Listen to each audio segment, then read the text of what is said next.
Apparently, The Atlantic has decided that separating sports by sex doesn't make any sense. I'm not kidding you. This is a piece by Maggie Mertens, and I will say I agree with her. I think that it is time to end sex-segregated sports. It's time.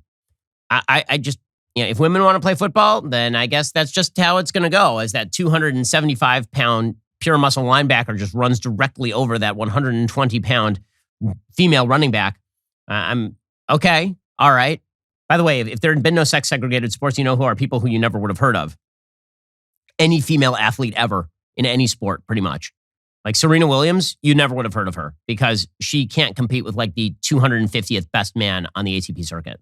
So all those women in the WNBA who you've never heard of, you would even more not have heard of them if they'd been playing basketball with men, because a good high school basketball team of boys, of maybe junior high basketball team of boys, could beat a typical WNBA team. So if they want to play this game, I guess we can play this stupid game. Play stupid games, win stupid prizes. Here's what The Atlantic says. I'm not kidding. Quote, Shira Mandelzis fell in love with flag football while playing on her middle school team. An avid snowboarder and all-around athletic kid, she loved the energy she felt while on the field and the camaraderie engendered by the intensely physical game. So last summer, heading into her junior year at Riverdale Country School in the Bronx, Mandelzis decided to sign up for football. She'd be the only girl, but it was a no-cut, no-tryout team. So she figured the worst she'd have to deal with would be not feeling welcome by the team. Instead, soon after she'd filled out the enrollment form, Riverdale's athletic director reached out to her about specific requirements she'd have to meet in order to join the team.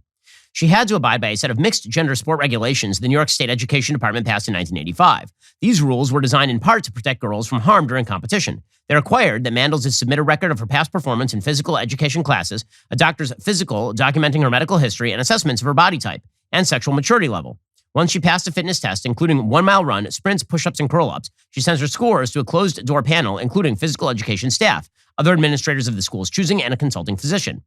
The panel then set out to determine whether Mandelzis was essentially strong, developed, and athletic enough to play contact sport with boys, even though those boys needed to prove no such thing. Well, yeah, because boys are naturally stronger and faster than women. Is that sexist to mention biology and human reality?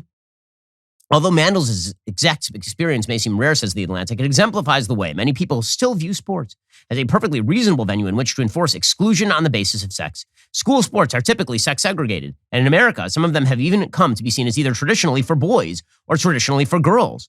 Think football, wrestling, field hockey, volleyball. Oh, you mean the sports that are most likely to encounter, physical combat? Those are the ones that boys engage in? Because if a man actually fought a woman, and we're talking like a normal man and a normal woman, you don't know anything about them except one's man, one's woman. We're not talking like 300-pound woman and a 120-pound man. You're just like normal sexual dichotomy. That a man would just crush the woman, because that's just like, there's nothing more silly in movies than when you have a 120-pound woman who's taking down a 250-pound man. Even men have weight classes. I'll get to more of this silliness from The Atlantic in just 1 second. First, let me ask you a question. What if there was someone out there who kept a log of all the things you did every minute of the day? Well, that'd be pretty creepy. But what if I told you that's exactly what happens every time you go online? Your ISP, like AT&T or Comcast, they're allowed to store logs of every website you've ever visited. They can legally sell that data to all the humans, which is why I use ExpressVPN. ExpressVPN reroutes your internet connection through their secure servers, so your ISP can't see or log what you do online. ExpressVPN is supremely easy to use. All you do is you open it up on your phone, and behold, the app is open. But unfortunately, it is not actually activated. So I have to hit this magic button and boom, it's activated, which means now I am protected. Now, some of you might be wondering, well, if I'm routing all my data through a VPN, doesn't that just mean the VPN can see what I'm doing and log my data instead?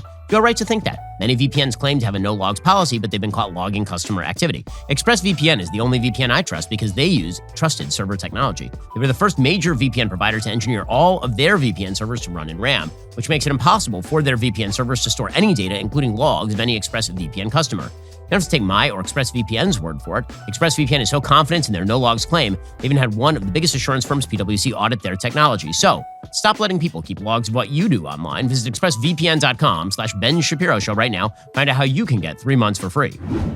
But, says this columnist, it's becoming more common for these lines to blur, especially as Gen Zers are more likely than members of previous generations to reject a strict gender binary altogether.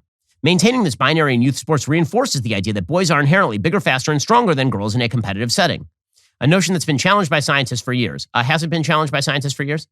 Were the scientists dropped on their head as children? Were they hit by a piston from a from a malfunctioning engine and it went directly through their eye socket like Phineas Gage? Is that what happened here? Because that is the only way to explain why scientists would challenge the notion that sexual dichotomy exists between men and women and has effect in terms of bone density, muscle structure, strength, quickness, size. Like it's true in apes, it's also true in humans. But, says this columnist for The Atlantic, and here we get to some pretty good stuff, decades of research have shown that sex is far more complex than we may think. And though sex differences in sports show advantages for men, researchers today still don't know how much of this to attribute to biological difference versus the lack of support provided to women athletes to reach their highest potential.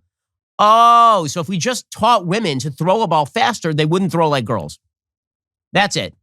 Despite the fact that stats show that the typical woman throws slower than 991 of 1,000 men. If you just pulled 1,000 men off the street, the typical woman would throw slower than all but 9 of them. Like the fastest a woman has been clocked throwing a baseball is like 80 miles an hour. Okay, that's like a guy who doesn't make his high school baseball team, 80 miles an hour. Again, this is not to say that women are worse in a wide variety of ways than men. Women are better in a wide variety of ways than men. But when it comes to athletic performance, this is not in doubt. I'm sorry. There are objective metrics of success in these endeavors. Like, you can take the best female boxer and you put her up against like a mediocre male boxer and the man will just wipe the floor with her, not because men are better than women, but because men are bigger than women, because this is how evolution works, guys. Quote, science is increasingly showing how sex is dynamic. It has multiple aspects and also shifts. For example, social experience can actually change levels of sex-related hormones, like testosterone in our bodies in a second-to-second and month-to-month way, says Sari Van Anders, the research chair in social neuroendocrinology at Queen's University in Ontario. She said this complexity means it doesn't make sense to separate sports by sex in order to protect women athletes from getting hurt. Quote, if safety was a concern and there was evidence to select certain bodily characteristics to base safety cutoffs on, you'd see, say, shorter men excluded from competing with taller men or lighter women from competing with heavier women across sports.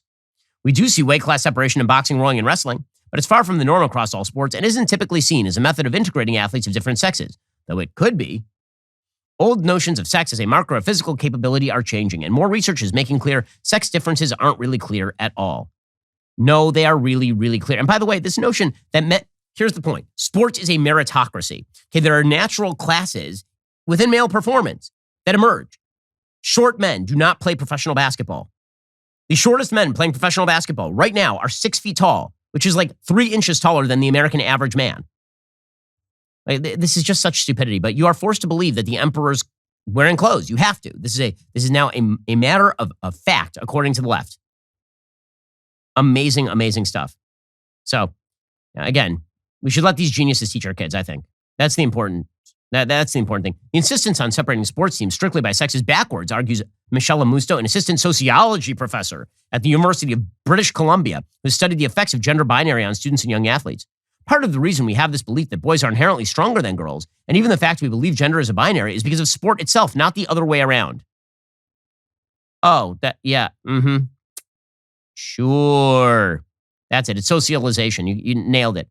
Man, sociologists, the dumbest people on earth, apparently. So, we are a society in the midst of a mental collapse. It's working out great. We're in a battle for the culture and for our values. Like and subscribe to help keep our videos on the front line of the fight and top of your feed.